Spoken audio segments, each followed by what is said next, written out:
Welcome to the Shots from the Hip podcast. This is where my co-host Jason and I do a bit of the show called Discuss, Debate, Delete, Defer about certain sports topics. And today, Jason is going to totally clickbait me on this.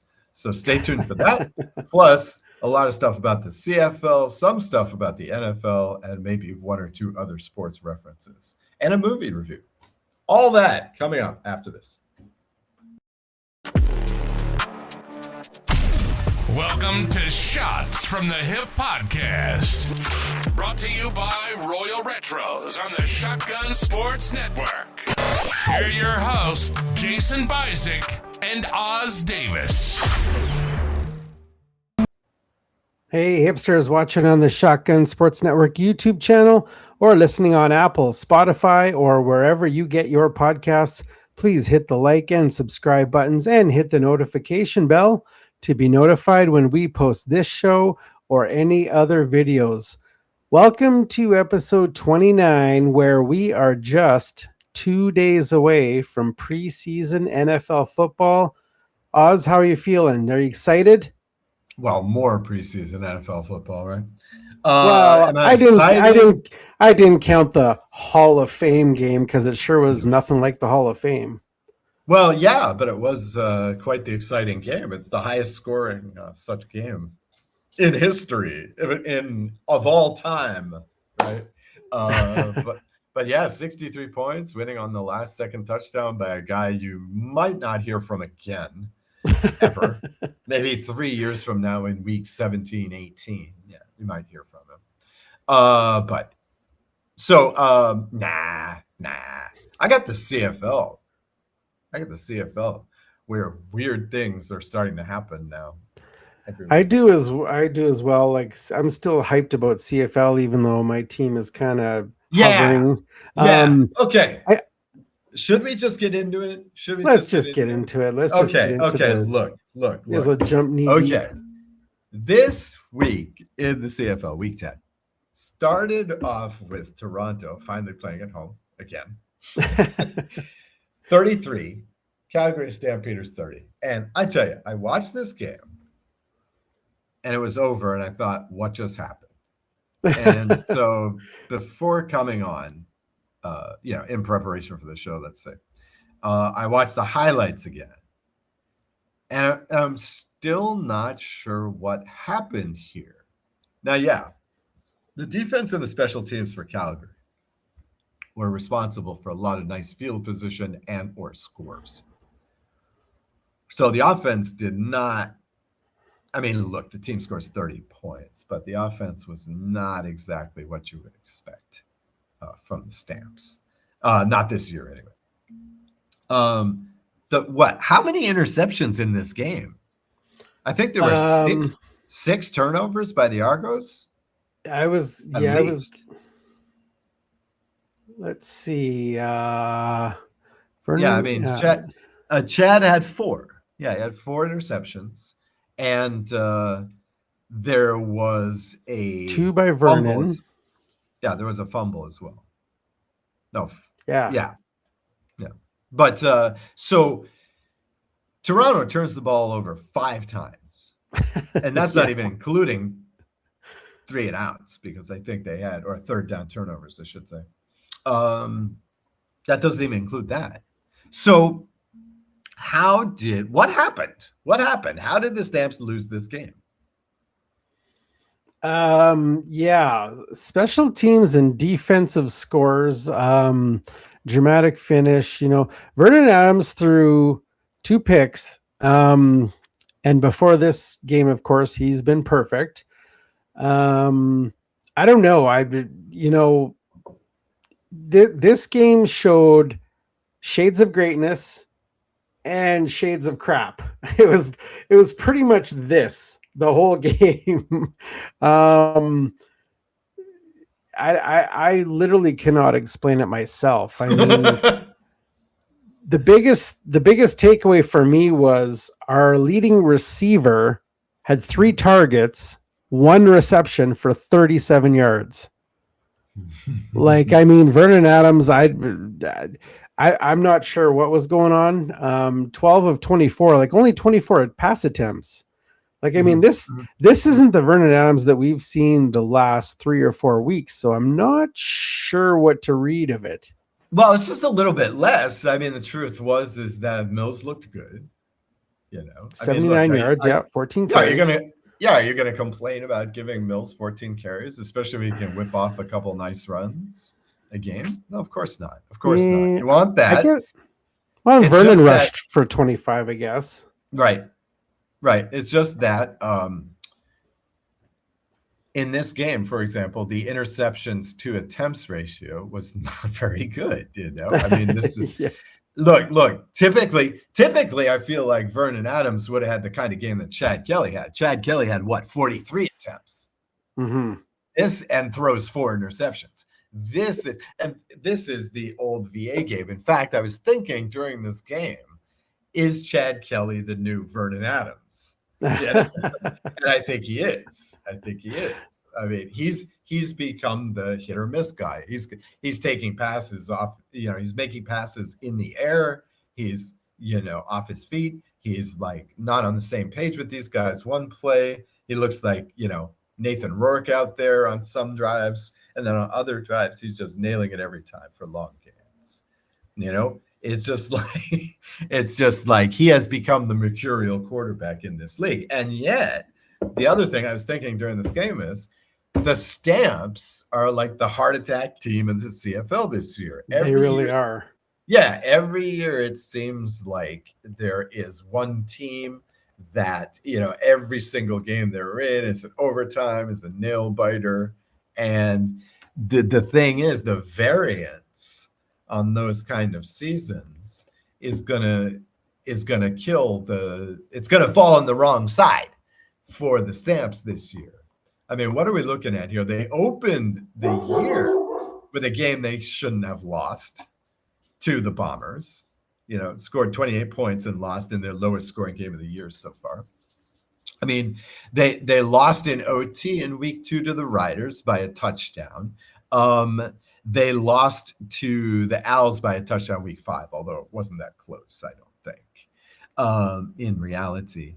And then, the same thing the next week, a single scored to the Alouettes, and this loss here by 3 points.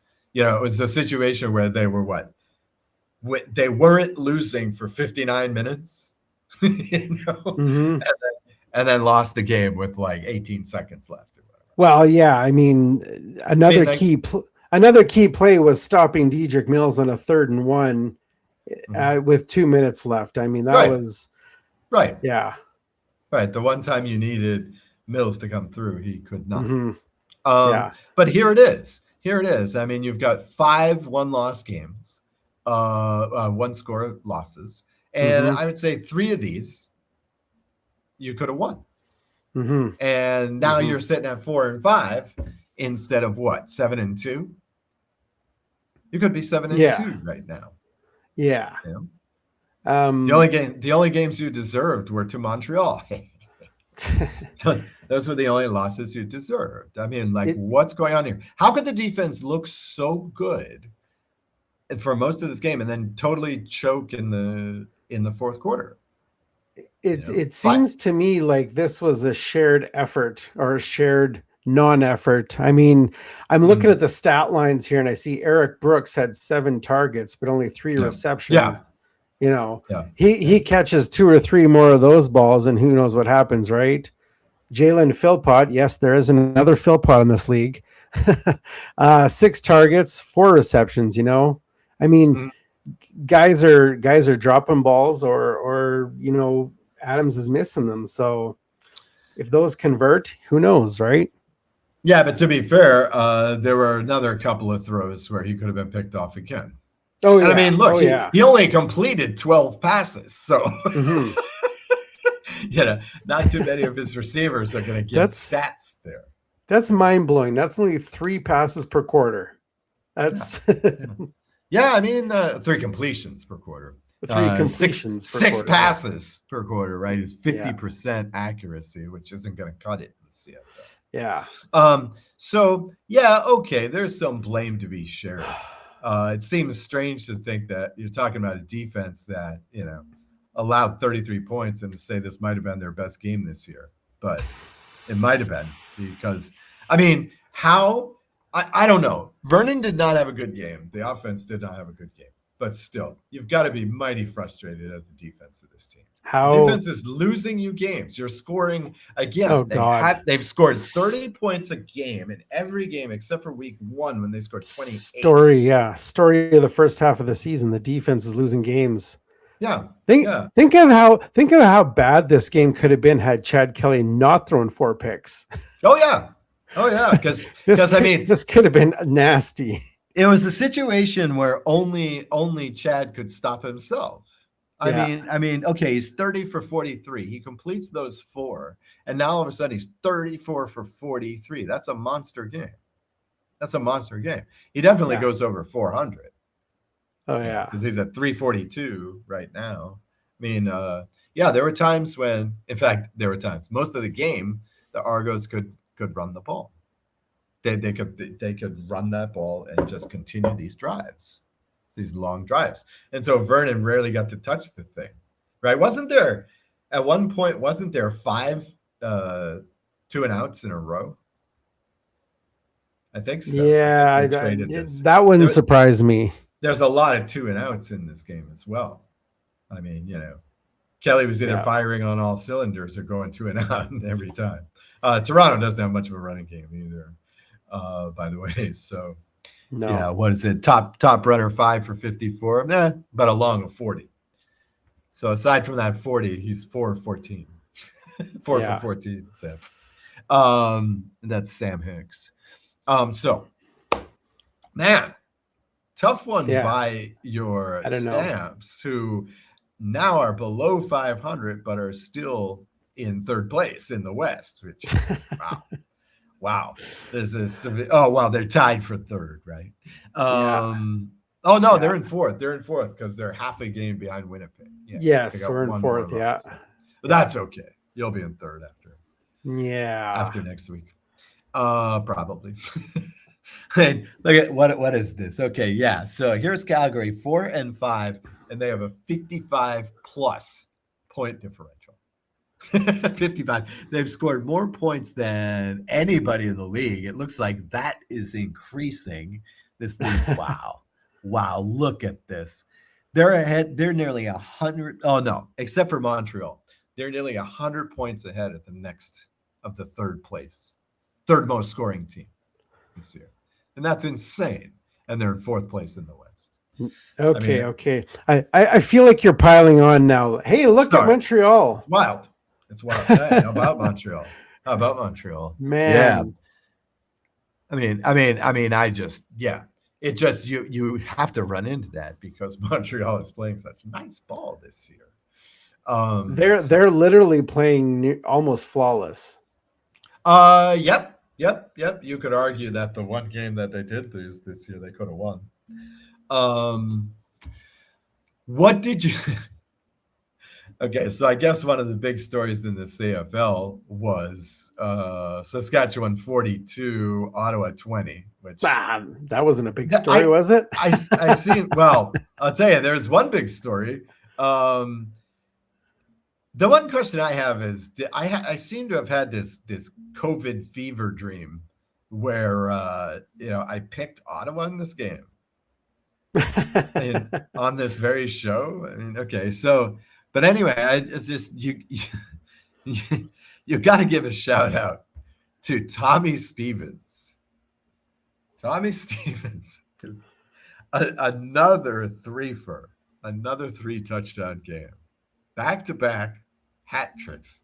If he pulls it off again in the next game, that means he's going to have a hat trick of hat tricks for rushing touchdowns. Last week, Quincy Vaughn scored 4 for Calgary. So enough of this Tommy Stevens guy. Oh, come on. Enough of this Tommy Stevens guy. Listen. He's going to end up leading the leading the league in rushing touchdowns. Right? Fans, oh, okay. He's leading the league in 1 yard touchdowns. Congratulations! Right. That's Yeah. a great record, though. That's a great mark. Uh, In any case, yeah. But see again, like what's the record there of Saskatchewan? Do you have their page? playing record. Yeah. What is their record? What is their win-loss record? They Tell me. are I 6-2. Yeah. And what's Calgary? 4-5? Yeah, they're 4-5. Didn't they lose to Saskatchewan in week 2 in an overtime? Didn't They lose that game? They did. Tommy Stevens, 11 touchdowns. 11 touchdowns for the year. And your boy Quincy Vaughn, 7. Tied for second along with Justin Rankin. He used to score touchdowns. And yeah, he used another good story talking about, again, ripping it up this week, secret Hungarian Xander Horvat with 7. He's having a monster season. What do you suppose the odds were on him getting the MOP nod from the BC Lions? What were the odds of that? Of Xander Horvat being the BC Lions nominee for MOP? Because he's gonna be. He's been ripping it up lately. I guess. I guess. I mean, one would automatically think that the face of the league would be the MOP candidate, wouldn't he? You're still sore about that, huh? Me too. I'm not sore about it. I find it funny. They called it a little bit early on that. It's just because they don't want to put an American player in that position again. Yeah. They don't want to do that. They wanted us to be a Canadian. And I mean, what they should have done is not have been lame and just gone with Brady Oliveira. Why weren't they hyping up this guy when, he was the deadliest two-way player the CFL has seen in decades at least, So why were they not pumping him up? Oh, yes, because he's not a quarterback. Because if you just go quarterback, for a long time, it was Bo Levy. Mike Riley. Mike Riley was like this. Going way back, you talk about Flutie, Moon. These guys are the face of the CFL. They don't want to do that anymore. They want a Canadian to be in that spot. Everybody wanted him so badly to succeed, just like Trey Ford. I mean, there's a discuss, debate, delete question. Is it over? Is it over for Nathan Rourke? Just as because look, here's a question for you. All right, we can jump to this one. BC Lions 27, Hamilton 24. It really didn't feel that close to me, but I mean, Nathan Rourke it became evident to me that Nathan Rourke is probably right now the worst week 1 starter still standing. Isn't he? Yeah. Isn't he? Yeah, he's got to be. He's having a much worse season than Davis Alexander, than Trevor Harris. Until this past week. Yeah, Trevor Harris for sure. Until this past week, Vernon Adams, he's not even playing as well as him, So, it's just like, is he done as like are we going to stop taking him seriously as a star? I mean, he's playing worse than Cody Fajardo. You made a really great point when you said they really wanted a Canadian in there because aside from that, he hasn't done anything spectacular. Well, he was awesome in his first season. He was, and I think, my idea is that either the CFL ruined him, the NFL just ruined him. He went there, jerked around on practice squads for a little while, and got into a preseason game where he looked terrible. So he was cut. And now he's back in the CFL. I think that he got some bad habits, or he's just one of these guys that peaked out young. Got lucky. It happens. He was legit. Or they had a really good team that year. Yeah, and now they don't. That too. Well, I mean, I was watching this game, and you're looking at the roster here, and the receiving core doesn't seem that bad. I mean, Justin McGinnis is in there. He had a monster game this week, 159 yards. You have, Katoy in there, Javon Katoy. He's been in the league for many years now. You've got Keon Hatcher in there. I mean, these are name players. The receiving core is not bad. It's not awesome, but it's not bad. One of the primary weaknesses is they haven't really gotten the running game going very much. And in this one, here's Xander Horvat, again scoring a touchdown. Maybe this is hope. Although, he ran consistently, but he ended up only averaging 4 yards, 3.9. Well, the strange thing to me is James Butler. Yeah. James Butler had a really great game against the Elks earlier in the season. And I'm surprised that he hasn't got going more because he's pretty good. Well, one wonders how much of this is about, appeasing Rourke's ego or overrating Rourke or whatever. But until this game, I feel like they haven't, mixed in the running game very well. It's almost like they're trying to play a West Coast offense. This is the CFL. You don't really do that here. I think BC might be a good landing spot for Geno Lewis. Yeah. It's the if Geno he doesn't Lewis, go to the Riders. Right, it's the Geno Lewis sweepstakes here. Yeah, the Riders would be good. Hey, we'll take him on Montreal, even though we don't have space. So just stack him up. I mean, are you standing by your BC is going to come in last place? In the West, yes. Really? Yeah, I'm going to stand by that. Wow. Yeah. Wow. more than Winnipeg, huh? Well, Winnipeg's going to be interesting because I believe Zach Collaros is ready to come back any week now, and I'm curious to see what he's going to do when he comes back. If he's going to come back with some piss and vinegar, or if he's going to come back and just kind of be mediocre. So we'll see. Yeah. In past years, he's come back and been insane and played out of his mind. So but he's old. Hasn't he done this a few too many times? He's old. Huh? Seriously. This is true. Seriously. Especially for a team that, they're sitting at 500, 4-4. I mean, for this team, that might be the best case scenario at the end of the year. I mean, they're not able to keep up with high-paced offenses anymore. And the defenses are not locked down like they were in their, dynastic period, their dominant period. Yeah. Just weren't. So, well, let's go ahead and make our picks for this week then. We're not even going to go into Montreal. Oh, well, I mean, I gave you the opportunity and you kind of went another direction. So yeah, we can talk about Montreal. We can talk about Montreal. I was on to slamming the other teams in the league.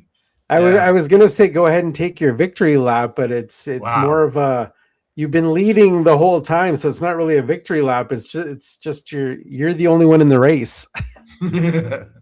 Well, nice dominating win by Montreal. You have to be happy if you're a fan once again. Everything looked great. Travis Tice, has his touchdown streak came to an end, but still had a monster game, 14 carries for 100 yards exactly. Pretty nice game by him. Come on, Tyson Philpott was awesome. 10 catches, 3 touchdowns. I hope you had Philpott on your team this week in fantasy. And then, Snead, he's been a monster all season. He had a monster game.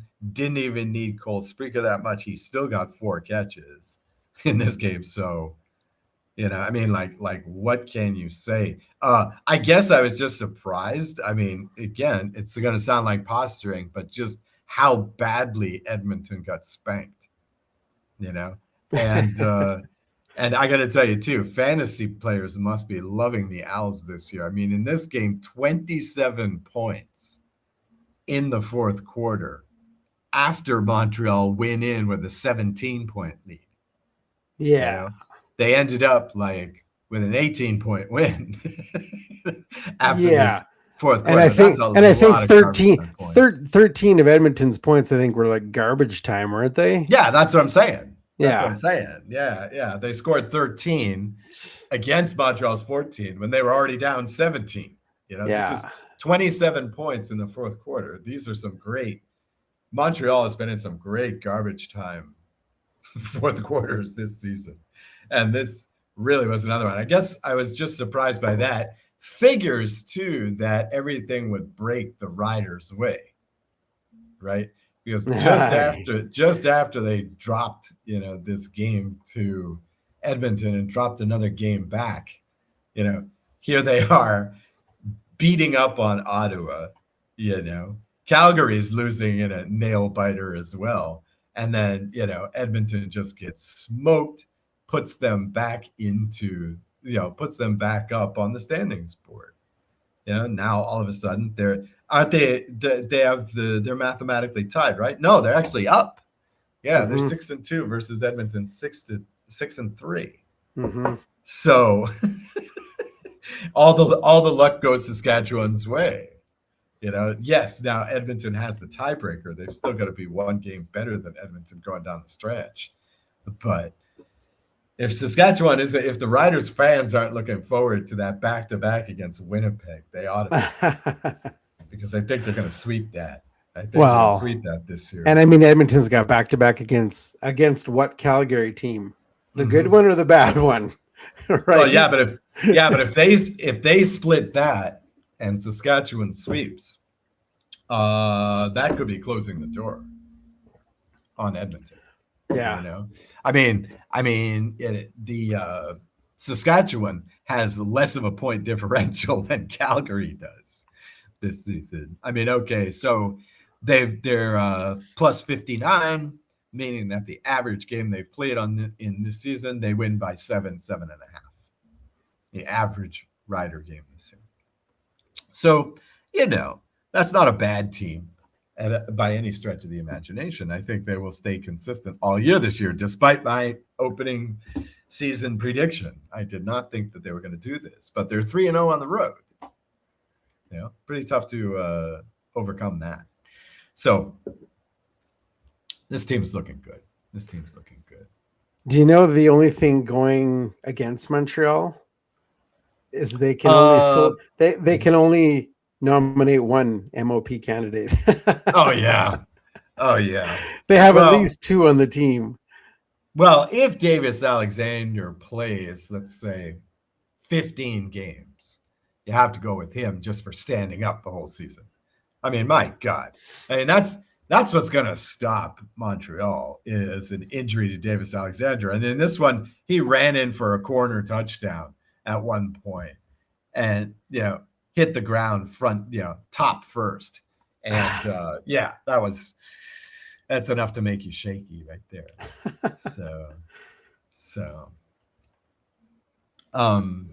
Okay. Yeah. All right. So we can go on. Let's make picks for next week. I will call it. All right. What are we starting with and what's your take? Thursday, BC at Calgary. This is going to be a very important game. if Calgary loses this game, they could be in trouble. Sorry, you're gonna have to repeat that. I said if Calgary loses this game, they could be in trouble. They could be in trouble. No, they are in trouble. Because suddenly it comes down to a battle for last place, a battle of not even being able to cross over on Hamilton. So, okay, I'm just trying to call up the lines here on this game.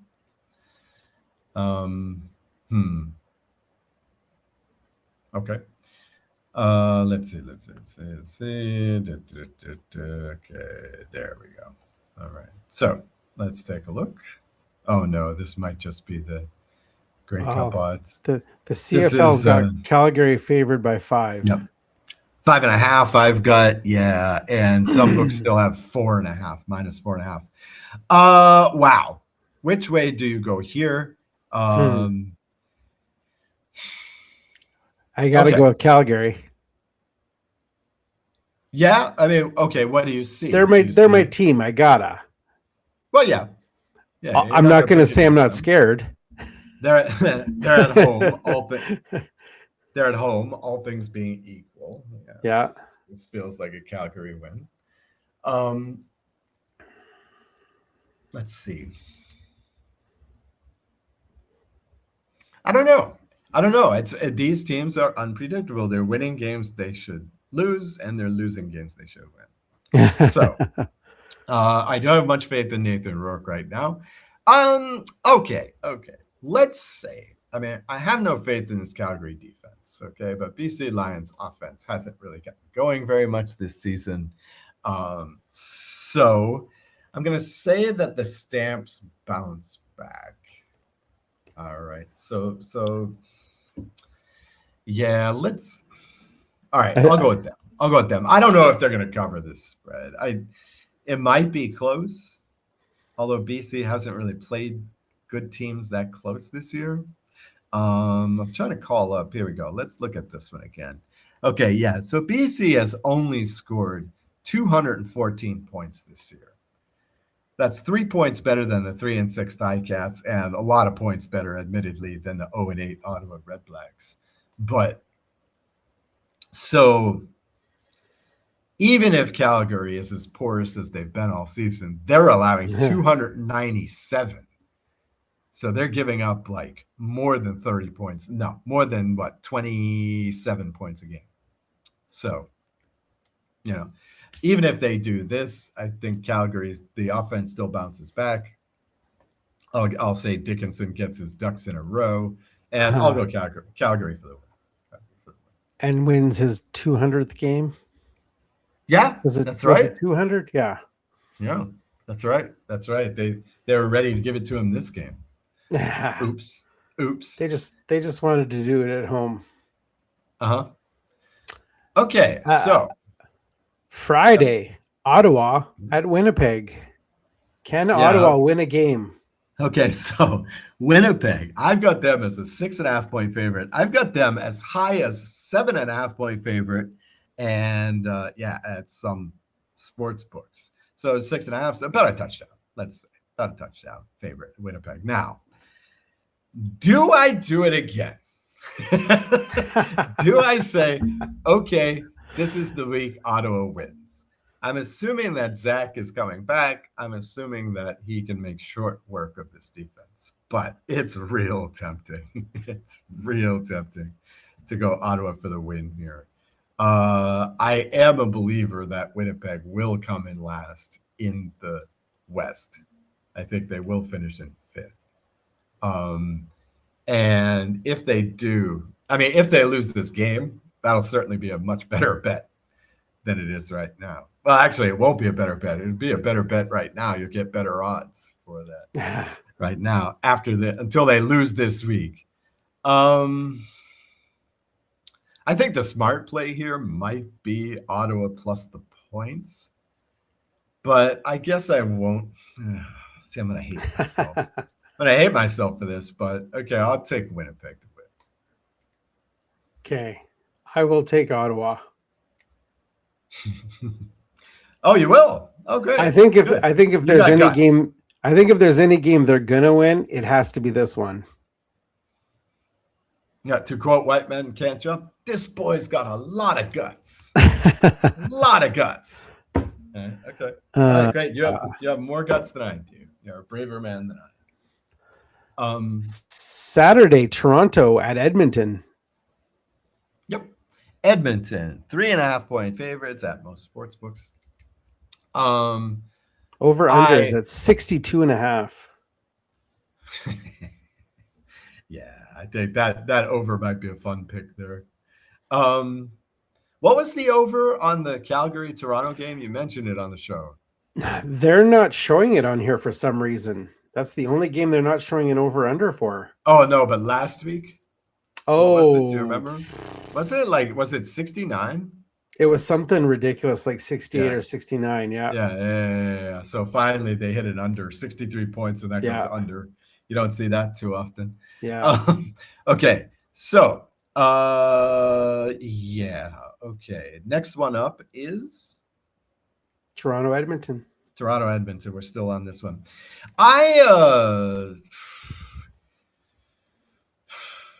Edmonton has not been playing up to their usual standards these last few weeks. But they're coming off the bye, right? I feel like, oh no, they're not coming off the bye. I'm sorry. Jesus. Well, it was kind of like a bye. It's a bit early for me. Well, they didn't play. They didn't show up. For Montreal. Just lately, they haven't been looking as sharp as they did at the beginning of the year. Now, some of that you can put on Justin Rankin. He hasn't been lighting it up ever since he played BC in week 6 or whatever. Yeah. He hasn't really been lighting it up. About 3 off games here. I mean, in this game, carried it 7 times, 62 yards there. I don't think he didn't have any catches in this game. They've been kind of using him as an out of the backfield receiver this season, but not this game. So you have to think that the Elks bounce back from this, don't you? I mean, they can't be worse. They can't be worse than they were against Montreal, for sure, in general. So, yeah, I think the smart bet here is Edmonton, so I'll go Edmonton. I will also go Edmonton. I have a question for you, and I hate to go on a tangent here because we're already going long, but they have Javon Leake and Justin Rankin. Remember back in the day when CFL teams used to do the I formation and have 2 guys in the backfield? Yeah. That way they have options of who to give it to. Why are teams not doing that anymore? Yeah, that would be nice. I guess it's because you can put too much on the line. You can just rush. I guess. Against that. You're devoting 2 guys to your backfield. That's, they don't do the T formation too much anymore either. Yeah. Don't do that anymore either. God. Nope. You don't see that. So, last game of the week. Whoops, sorry, go ahead. Yeah, that would be a good idea. I mean, remember last year, by the end of last season, Leake and Rankin looked like the most exciting 2 players in the CFL.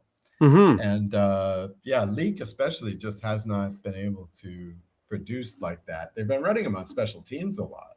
Yeah, I guess because they're short out there, but he hasn't whipped any off this year either. Last year he got a few touchdowns on run backs.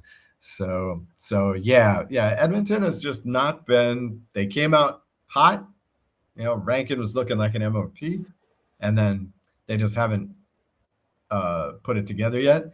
I don't think it's time for Toronto to make a run yet. This Montreal-Toronto situation really feels like one of those Toronto seasons where they finish at 500 and then go all the way to the Grey Cup. I don't think they're going to get hot now.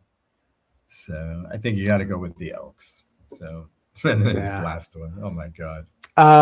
This last game, I'll pick first in this one since you picked first in the last 2, and I'll put the lamp on you.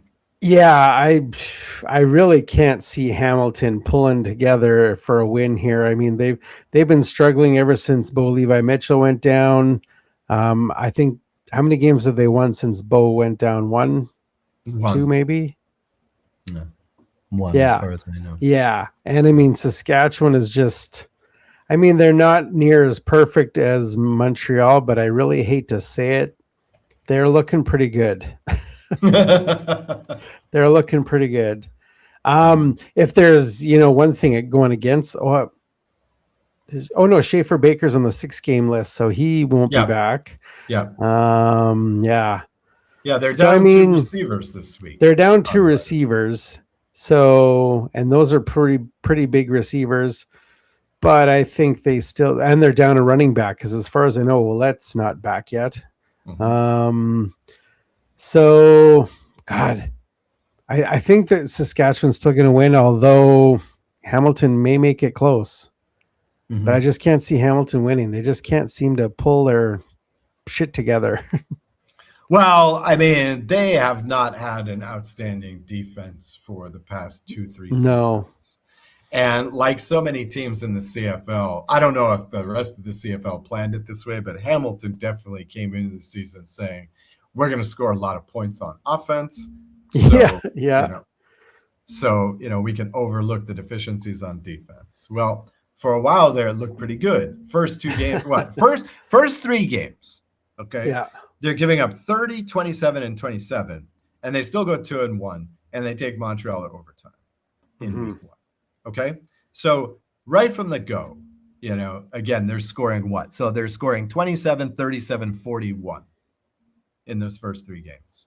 After that, they're going 13, 7, 24, respectable, and the only win they've had without Bo against Toronto, and then back down to 18, 20, 24. And their defense is giving up tons of points. Yeah. So, I mean, this is a losing combination. Going chalk is boring, but I think you have to. I mean, I guess for me, the question is, okay, Tommy Stevens, over under 3. No. Over under a half a touchdown.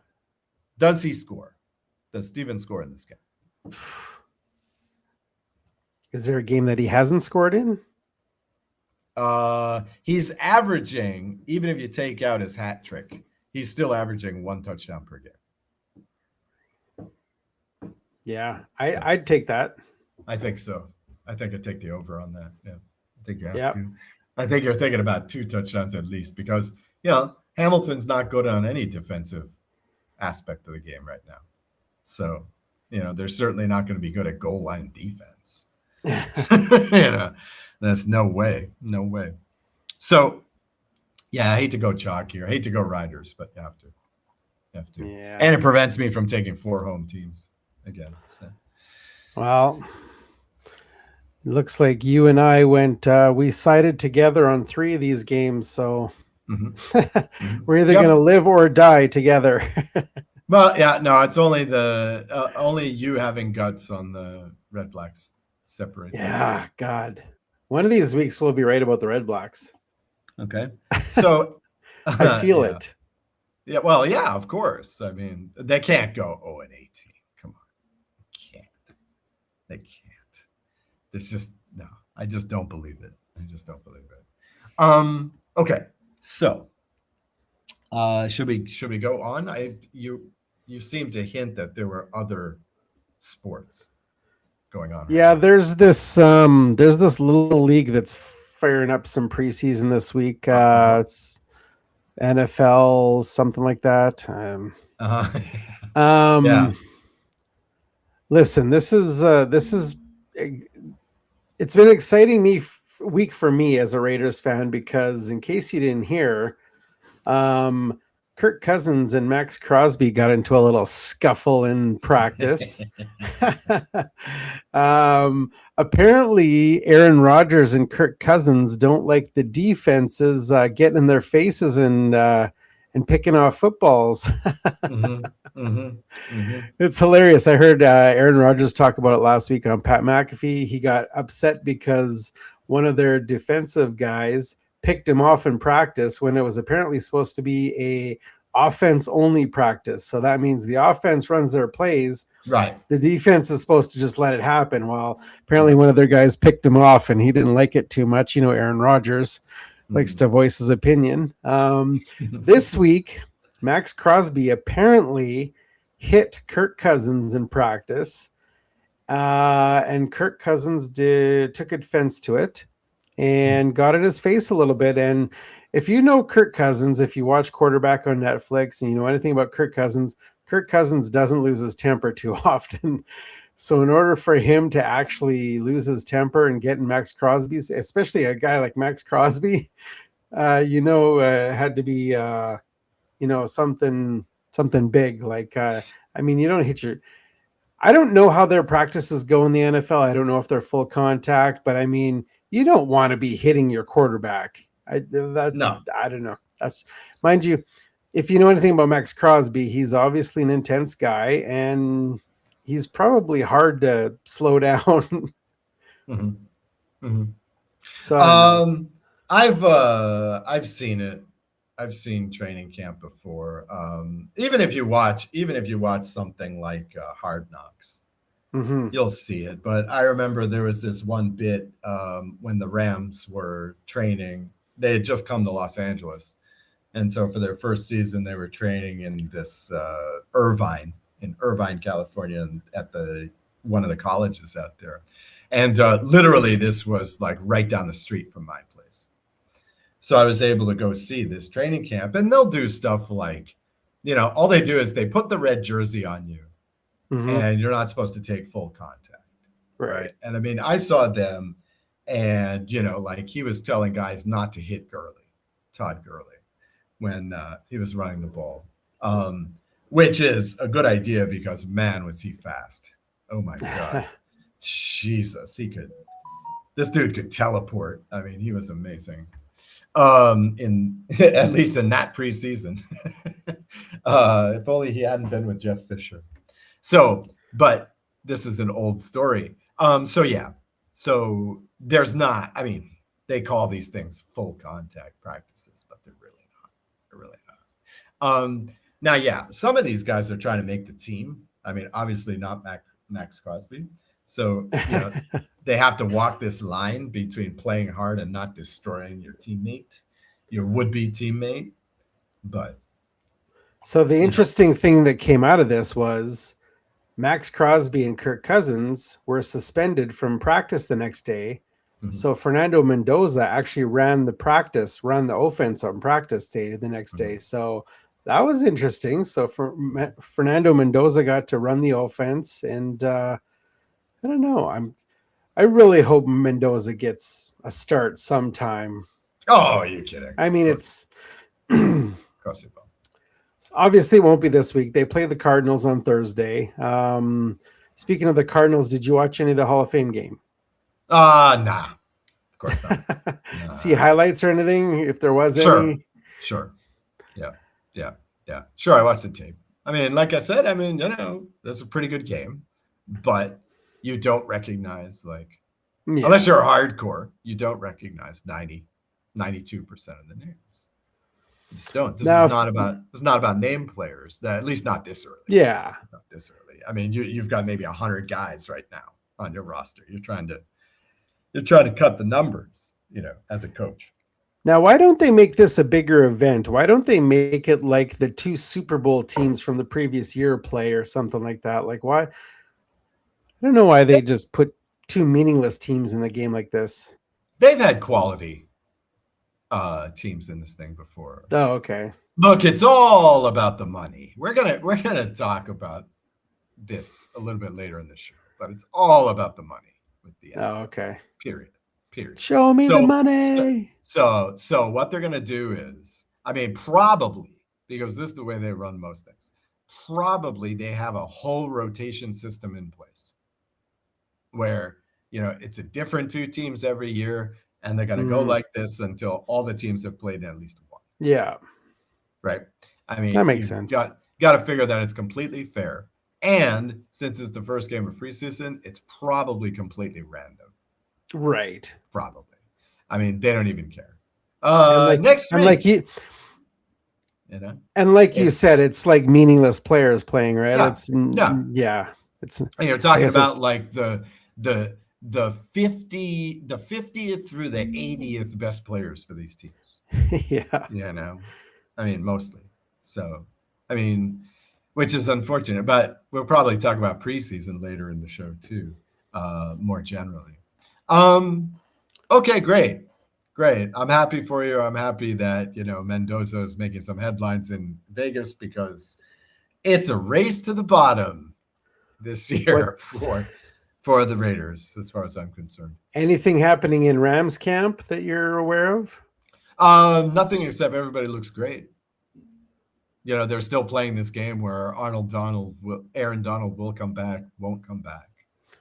And it I seems saw him working out. He actually looked pretty impressive. He looks awesome, dude. Yeah. He looks awesome. I mean, this guy has kept up his regimen even through his quasi-retirement, his on-off retirement, his Tim Duncan years. I mean, he's actually been out of football for 2 years now, which is kind of surprising if you think about it, but 2 full seasons without him.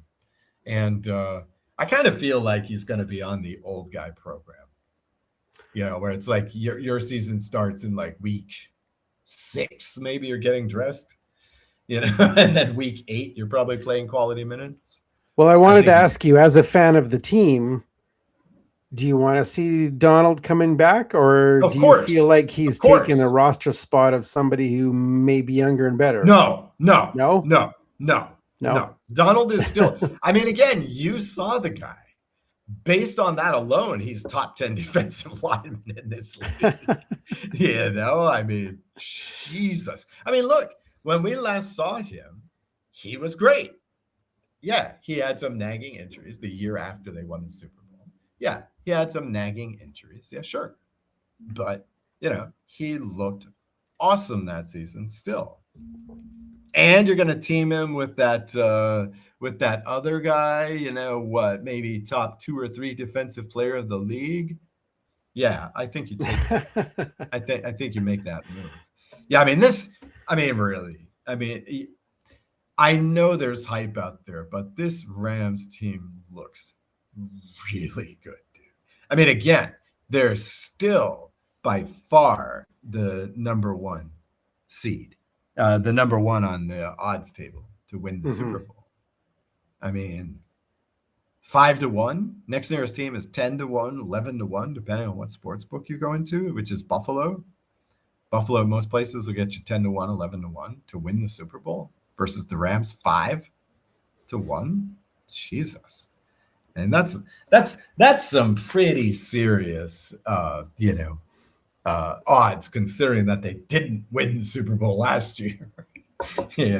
Now, to be fair, they were a couple of plays away from being in the Super Bowl, and against that Patriots team, they would have crushed them, just like Seattle did. So, but could Oz Davis see his team win a Grey Cup and a Super Bowl in the same year? Yeah, no. I guess it wouldn't be the same year because Grey Cup's in November, and not the same calendar year, but the same season. Yeah. Some people do this thing where it's like, oh yes, the 2024-25 NFL season, which looks really weird. Yeah. It looks. I mean, so I don't know about that. So,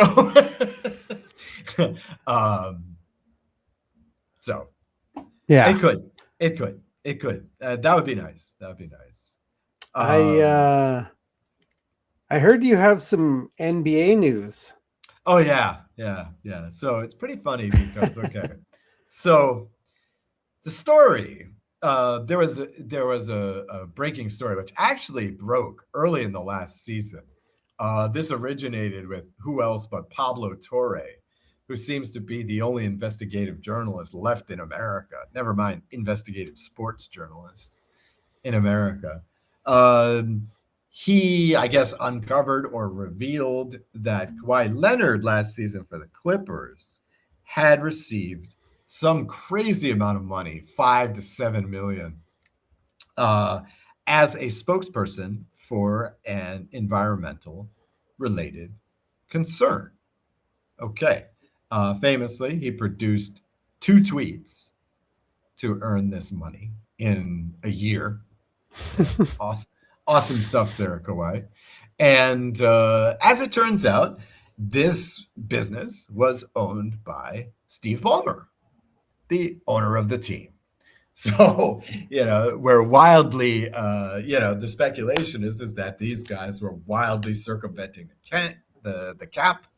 They basically ignored this story. I believe it was broken in November of last year. From November until the playoffs were finished, Then they said they were going to launch an investigation, and it didn't seem like there was much of an investigation. Everybody was saying, pretty much in the sports world, everybody was saying, why are they doing this? It's clear what happened. Penalize them if you must, but, that's it. In the meantime, the Kings, my God, the Clippers, there's a Freudian slip. The Clippers dealt Kawhi to Toronto, where he famously won the Raptors' only title in NBA history. In fact, their only appearance in the championship, to be honest. As a one-man show, he's back with them. Okay, so just this past week, Pablo Torre, and to a wider audience, I guess, ESPN, reported, okay, so the headline here, this is from August 6th. So that would have been, last Tuesday. Okay, right after we did the podcast, I guess. So the report, it says, Leonard had undisclosed sponsorship deal with Daktronics. Okay, now Daktronics has nothing to do with the quarterback of the Dallas Cowboys. However, what Daktronics is the company that built, guess what? The scoreboard in the LA Clippers home arena. Okay, so basically what happened was this. Apparently, it seems to be, right? The Clippers well overpaid the Daktronics for building this scoreboard. Daktronics turned around and gave a sizable percentage of that to Kawhi as a quote-unquote sponsorship deal. Oh, right? wow. Right. Man. Here's Pablo Torre's quote. He says the sponsorship deal, quote, was 1,000% a way to circumvent the salary cap. It was funneling money from the Clippers through Daktronics back to Kawhi. Smoking gun, right? Or at least the allegations say so. Now, at least Ballmer doesn't own Daktronics, because that would just be another nail in the coffin of this thing. But this is looking bad. This is looking bad for the Clippers. One wonders what happens with the trade. A few days ago, Kawhi Leonard himself, who never gives quotes to the media, was quoted as saying that he expects this deal to still happen. So he's figuring that, he's going to end up on Toronto. And to be fair, why penalize Toronto? As long as, I don't think that Toronto is funneling money through shell companies and, subcontractors. So as long as they don't do that, I don't understand why this trade wouldn't go through. So at least there's that. But I think that the Clippers are gonna things they could come down hard on. They're losing draft picks for a few seasons might be in the cards here. Probably serious financial penalty because Ballmer can afford it, right? So they may just crush him with fines, and they're gonna take away draft picks. They're gonna take away, certain benefits. They're gonna take away certain. So basically, it's the NBA that's coming down with the decision here, or who? I guess so. So. I mean, there's nothing on paper. There's nothing illegal about this. But because again, there's a contract between Kawhi Leonard and Daktronics, between Kawhi Leonard and whatever this other company was. There is a contract on paper, and he actually did labor for at least one of these companies. So, it wasn't a heck of a lot. I wish I could get paid a couple million for a tweet. I'd get back on Twitter. Was it a big tweet? What was it? Oh, yeah. Yeah, well, he posted the first part of his novel in one and the second part of his novel in the second one. No. Jeez. No. So interesting news there even for Canadian sports fans. Yeah. The plot thickens, but this is going to make a great Netflix movie with Adam Sandler someday. So speaking of sponsorships, we're not getting sizable amounts of money from our sponsors, but hey, let's talk about them anyway. Hard. But isn't RoyalRetros.com a sponsor of the entire Shotgun Sports Network? They are. Okay. Well, they have a nice relationship. I mean, it's on us. It's a nice relationship. It's on us that we're not making this money, right? I guess. So, yes, let's talk about our sponsor, Royal Retros at RoyalRetros.com. When they say retros, they mean retro memorabilia. They mean stuff like baseball caps, jerseys, t-shirts, long sleeve shirts, hoodies, jackets, and some other nice things, the proverbial more. Royal Retros has the gear and their paraphernalia representing dozens of historical teams from leagues like the USFL, Arena Football League, World Football League, XFL 1.0, I guess, Football Canada. They've also got stuff from various pro hockey leagues, including the WHA. They've got ABA basketball logos on uniforms and such. And for me, the really selling point is all the great stuff they have from baseball.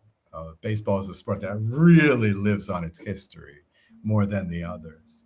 And, they've got some great stuff representing the St. Louis Browns, representing the Seattle Pilots, these great teams like that. And also uniforms from the old Pacific Coast League teams and the Negro League teams. Best of all, you can get 10% off anything in the store when using the promo code SFTH. That's the anagram from Shots from the Hip at checkout. Go to royalretros.com and enter promo code SFTH for 10% off some really swell-looking stuff. Yeah, and I'm focusing on the Seattle Pilots jersey here, and I just wanted to show people that, look at the stitching. This is all stitched. This is all hand-stitched. These are not jerseys that have vinyl press-on letters. This is all hand-stitched stuff. Like, look at these. Like, that's some pretty good work there. Yep.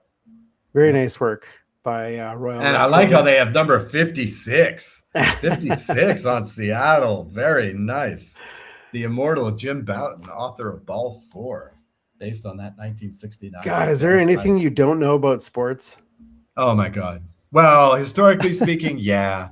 I would have a real hard time telling you who won the last 10 World Series. That really, honestly, it's a blind spot for me these days. There's too much sports out there. I may know a lot, but I know like 1%. I feel like. My dad used to say, I've forgotten more things than you probably know. Sure. Yeah. Hey, we have another sponsor of the show. It is Lather Soap Company. If body odor were a sport, some of you would already be Hall of Famers.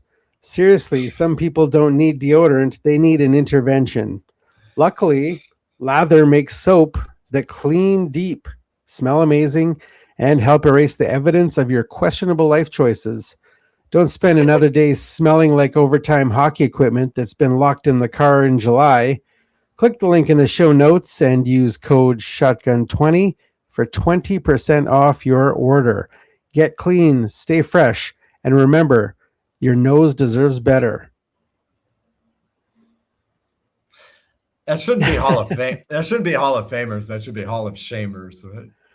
Oh, that's a good one. I'm going to change that wording right now for next time I read that one.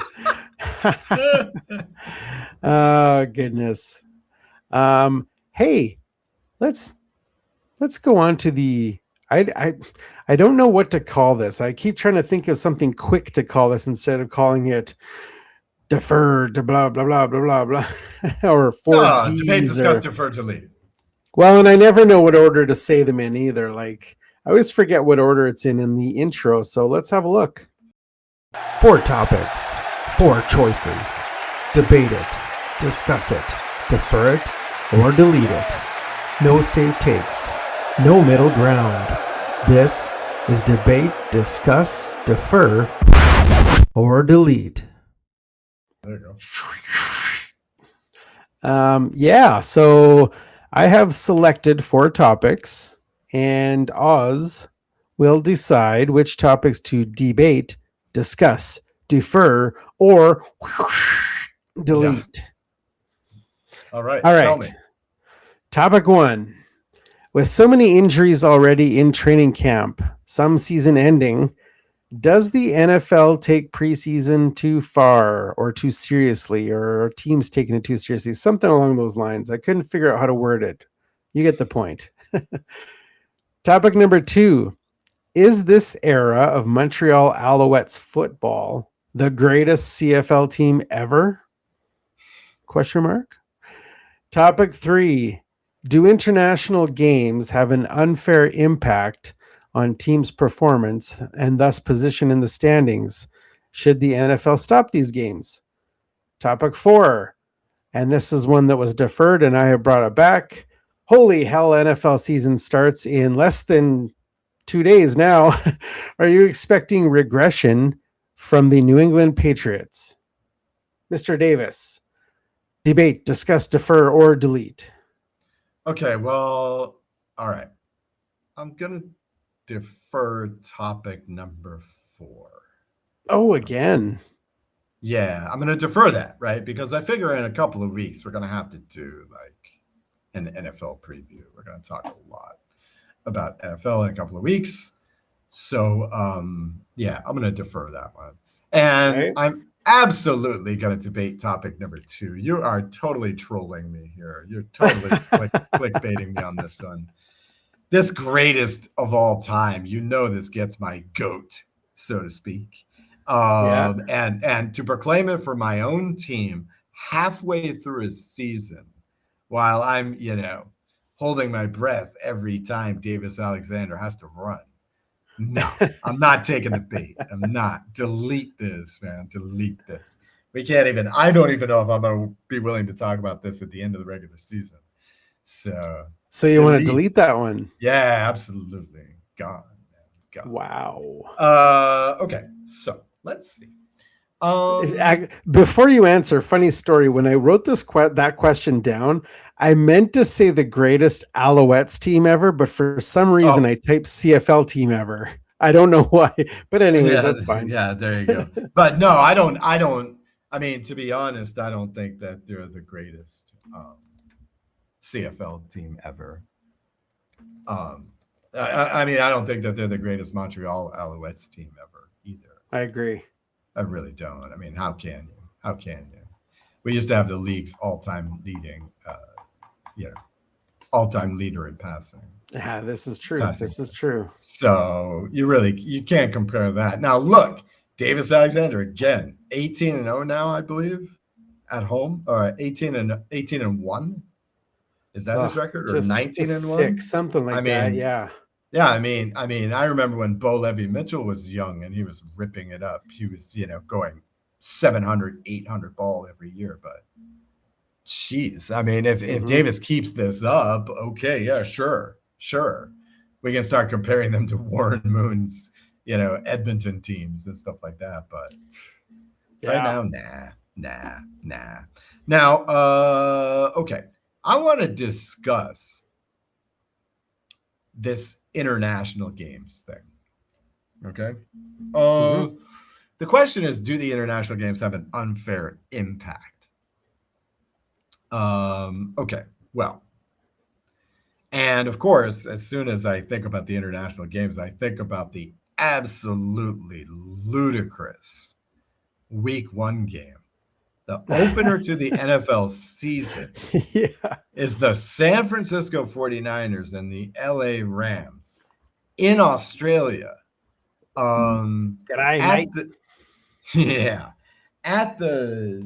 Even when this was announced like 8-9 months ago, I said to myself, look, I don't care about any other facts. I don't care who's playing in this game. I think that there's a real danger that both of these teams could start the season 1-2, right? Just because of what this does. This amount of travel does to an average human being. Now, NFL teams have lots of cheats. getting used to this, especially if you're talking about East Coast to London or even Frankfurt, right? This doesn't, you can adjust to this if you're young, if you're healthy, if you don't drink on the plane, stuff like this, right? You can do it. You can get over that pretty quickly. But you're talking about crossing the international date line.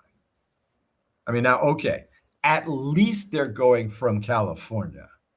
So this means a flight time of only, I think it's like 16 hours.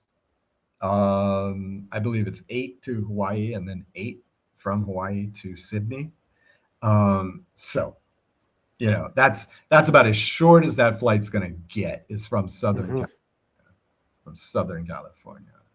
So, that won't be so bad. But again, your time clock is completely like wrecked, and this game ends up being on what, Wednesday or something like this. In real time, football on Wednesday. I think it's a Wednesday. I mean, like, really? So, Now, is that Wednesday our time or Australian time? our time. No, Australia time is probably like Friday morning or something. Okay, so now here's the thing. All right, the reason why I wanted to discuss this is, like so many things in the NFL, there's nothing we can do about this. Okay, there's nothing we can do. In January, I believe in 2024, but it could have been 2025. No, it might have been 2025. Robert Kraft came out and publicly predicted that the plan was in the near future. I guess it was January 2026. I'm sorry. That in the near future, the NFL would literally have 16 of these games per season, so that every team is playing in one of these markets. Okay. Now, this is Robert Kraft, who famously is one of the big powerful owners among the NFL owners, right? In terms of, influence over the league and whatever. So I think this is more than a prediction. I think this is really an indication that things are going this way. Now, is this fair? Who knows? But I mean, fair. Like, to what extent can we say anything is fair? But here's the thing that interests me. And I know I haven't done the history corner in a long time, but yeah, let's do a brief history here. Okay. So, and most of this you can get on Wikipedia. I'm mostly going to use this as a reference. In 2021, the league, and in late 2021, like December 2021, so effective for 2022 season, they announced the International Home Marketing Areas Initiative. Oh, yeah. Okay. Right. So what this is that somehow, like, teams get special marketing rights in these other countries for 5 years at a time, right? And presumably by that time, if you've done your work, you've built your fan base enough so that, you'll be able to make this viable. All right. So, for example, and this is pretty wild because it's not exclusive at all. I mean, I'm sitting here looking at the markets in Germany, and this is like 11 teams have these marketing rights in Germany. Now, I don't know what that means, but, and it's basically a lot of big market teams, but among them are the Detroit Lions and New England Patriots.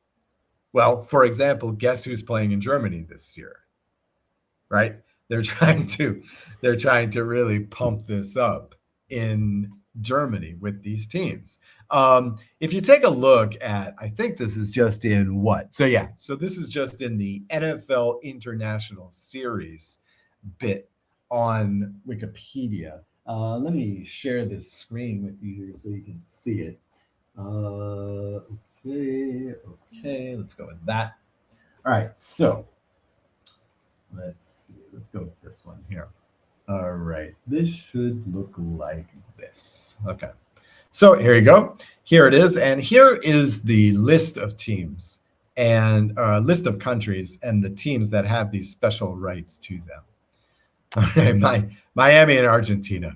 Now, I'm not going to go through the list here, but you'll notice, by the way, that Australia, home team, the Rams, right? They have special marketing concerns in Australia. I don't think you're sharing your screen. Oh, I'm not? Oh, okay. Oh, no. Okay. So here it is. Here's the table. Here's the table of the 22 areas to which teams have special marketing rights. As you can see, in Argentina, it's the Dolphins. Take a look. Los Angeles Rams have the special rights to Australia. This is why they're playing there this year, right? And also the Seattle Seahawks. So I'm kind of surprised that they didn't send the Seahawks there. But, of course, they have to lift the banners in Seattle. So they're not going to go there. They could have gone with the Raiders, though. I'm curious, did the teams pick these countries or did the NFL pick them for them? No. They're buying the rights. Okay. They're buying the rights. Because I believe that, does every team? Yeah, all 32 teams have rights. Okay. So here you go. You have Austria. Now, I noticed that Hungary is not on the list here. So please, Rams. I mean, I know it's a small market, but hey, you can make the money. Now, there are some interesting ones in here. Not too many of these are surprising. Here are your Canadian teams. Not sure why the Raiders get special rights there in Canada, but I mean, is this your doing, Jason? Did you arrange by this? The way, Raiders, feel free to stop by Red Deer, Alberta. Yeah, exactly. Now, the rest of these kind of mostly make sense. Buffalo, Detroit, Minnesota, Seattle. I mean, these are all border towns, right? Cincinnati, not so much. But the Raiders, not at all. The Rams have a pretty interesting setup because not only do they have China in their wheelhouse, they also have Korea and Japan. See, Japan, they're the only team in Japan. And Korea, which is listed under South Korea. Okay, so South Korea. They're the only team there. One of the ones I thought was interesting was the Philadelphia Eagles having rights to Ghana. But it makes a lot of sense because typically Ghana sports teams, the mascot is the Eagles. Also, I have found that when the country hosts certain international sporting events, they often use an eagle as a mascot. So in Ghana, the eagle is kind of the national symbol. So that's a clever move there. It doesn't really explain the Cleveland Browns in Nigeria, but whatever. I can't imagine that the does anything the Cleveland Browns do make sense? Nah. I mean, this was like, oh, well, we might as well get into this game because everybody else has. You'll see that's the only region where they have these rights in. We might as well get into this game. What's going to cost us the least amount of money? Okay, this one. All right, take that. Jesus. Anyway, but they should just send a couple of quarterbacks over at Ghana. I understand their national team needs some quarterbacks. Anyway, so now, would you like to guess? You probably don't know. Would you like to guess how many international games are being played this year? I would guess 4. 9. Oh, wow. 9. Yeah, 9 games going this year. So obviously, you can take down the screen, sure. Obviously, they're going in this 16-team direction. So I guess it really doesn't matter if it's fair or not. Right? I mean, I don't even think we need to debate what is fair and what is not. All is fair in love and football, right? Isn't that the expression? Well, just in case you wanted to debate this topic, I figured I would actually ask AI to give me some real input. And breaking my heart, man. Well, I mean, I wanted to come with some facts because I was curious myself whether or not it was actually, what the stats were. There's a slight lean towards it being unfair but not really. It's minuscule. It's literally minuscule. Mm-hmm. Mm-hmm. I'm just looking. So data comes primarily from NFL International Series, mainly London, Europe, Mexico, Germany, Brazil. Since 2007, covering roughly 50 to 60 plus regular season games, depending on the cutoff. Scoring and offensive performance. International games tend to feature slightly suppressed scoring. So Yeah. across 39 European games through 2023, teams averaged about 21.7 to 22 points per game versus 22.4 per game in the NFL, like a regular market. So, Mm-hmm. and there's other stats here, but again, they're very minuscule differences. Like I wouldn't even argue it. Mm-hmm. But I mean, the jet lag and everything. I mean, there's definitely travel, jet lag, unfamiliar stadiums you're playing in, your compressed practice schedules, early kickoffs, time changes, all that's definitely these must have some effects on players, but I mean, it doesn't seem to heavily show in the statistics. So, The primary statistic about this was, and I think this is still something to watch. I haven't looked at it recently, but the primary statistic is that teams and even head coaches doing this for the first time. Okay. For a long time, the Jacksonville Jaguars overperformed in England, right? Because that was the days when you only had like one or two of these things a year. And so they always did better than, in these games than they had in the other games that season because the other team felt the disadvantage. And the culture has gotten this methodology down, like how to do this correctly. And so they had advantage. But now, that's kind of gone. That's kind of gone because enough teams are doing this. Enough coaches are doing this. Actually, I would like to see the team's first time in a long time kind of thing, but even they should have this these issues covered. The interesting thing for me is that the NFL really believes that they can make some money in these markets. Playing one or two games a year and trying to sell a lot of jerseys and gear and whatever. That's what surprises me most about this, because it doesn't seem to me that they're making a lot of money here. And like I implied before, the NFL. It's all about the money, And so for me, that's the interesting part is what do they think they're going to get here? Do they really think they're going to turn NFL football into a worldwide sport?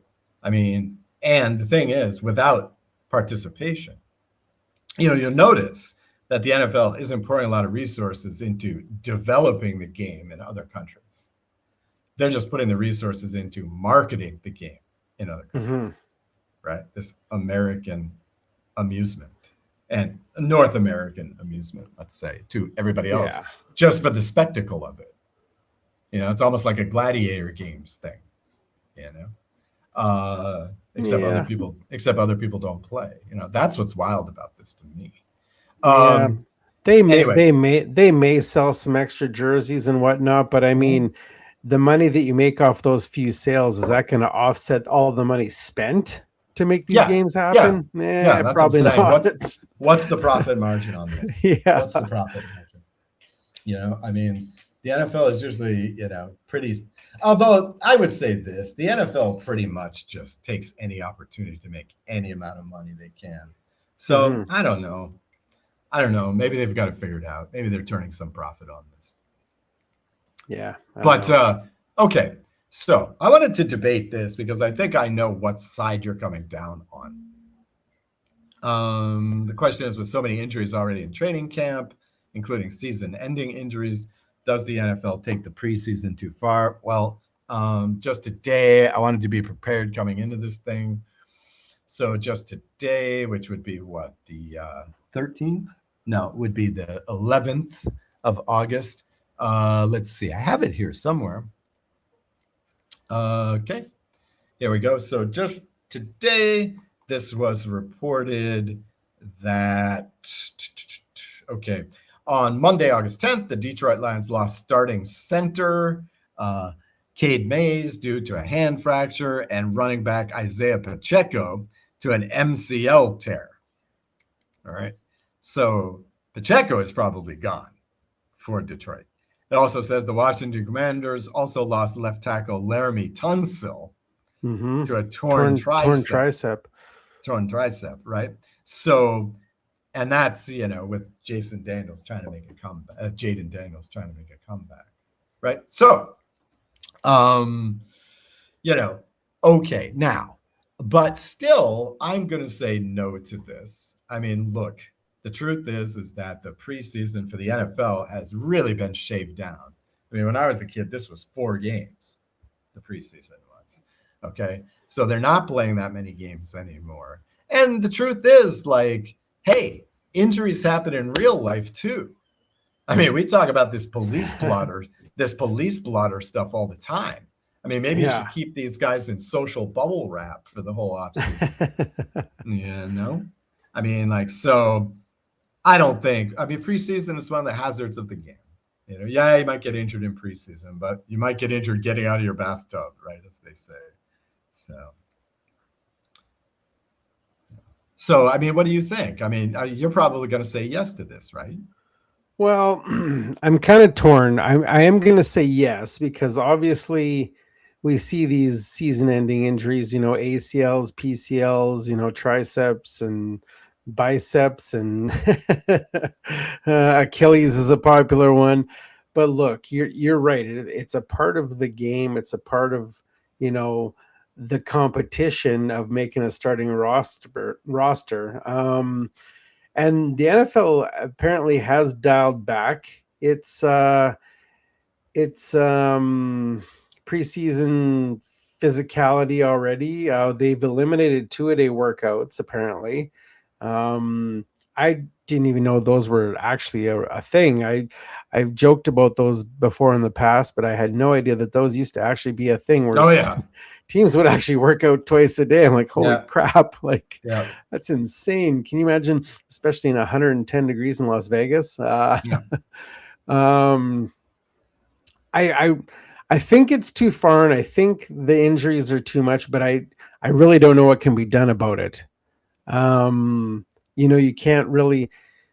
I know that sports medicine is going a long way to prepare players to be more resilient and whatnot. That I've done a little bit of reading up on.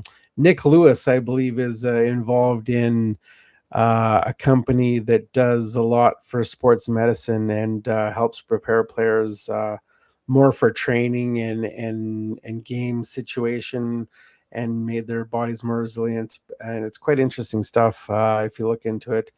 But I mean, I just don't know what can be done about it. I really don't. It's a shame seeing guys go down in preseason with injuries like this, but I mean, it's a physical sport. I mean, it's, there's not really much you can do about it. So unfortunately, it's not much of a debate.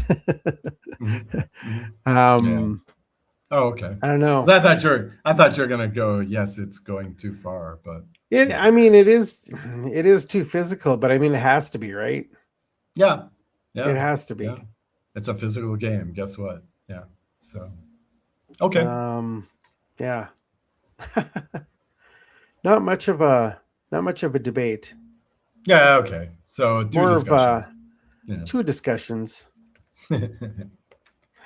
I'll perhaps be more prepared to debate next week something. Okay. You always come back with better debate topics than I do. Oh, listen to this. No self-deprecation. And we got games this week that we're going to report on next week. So it's going to be interesting having some more CFL, maybe some preseason NFL. Not so important to me, but these preseason NFL games are on DAZN too, so I'm gonna actually get to watch the Raiders game on Thursday night. Yeah. So although I'm probably not going to know who I'm watching, or I can't see there being too much entertainment value, but whatever. It's NFL football. Yep. I guess, sort of. I saw tickets were going for $50 to this game. Wow.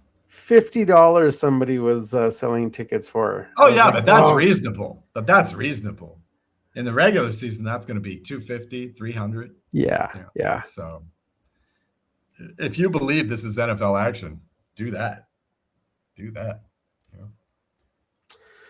All right. I guess we will see y'all next week with some we're pretty much just a CFL and NFL show now for the next 2 or 3 months. Could be. I assume so. At least until those other sports start up. Adios.